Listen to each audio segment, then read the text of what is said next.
Hello friends, welcome to Creative Medicine. In this lecture, we will learn about Bacterial vaginosis. True about bacterial vaginosis are there will be grayish discharge, clue cells are found, and fishy odor is seen and also caused by Gardnerella vaginalis. Then true about bacterial vaginosis is bacterial vaginosis you will see grayish and whitish discharge associated with vaginal pH is seen and oral metronidazole is the drug of choice for bacterial vaginosis.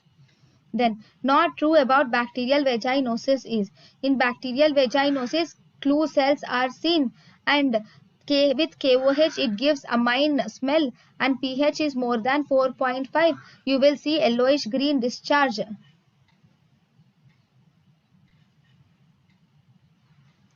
Actually, yellowish green discharge, it is not yellowish green discharge, it is grayish white discharge is seen in bacterial vaginosis, whereas yellowish green discharge is mainly seen with Trichomonas vaginalis. Then we have whiff test will be positive. So these two are the not true statements.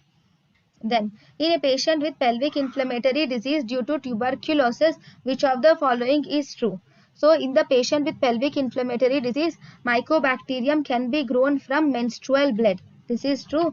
Associated with infertility and also ectopic pregnancy is common. So here there is mycobacterium can be grown from menstrual blood. It is associated with infertility and ectopic pregnancy is common in pelvic inflammatory disease due to tuberculosis. thank you and thank you for watching.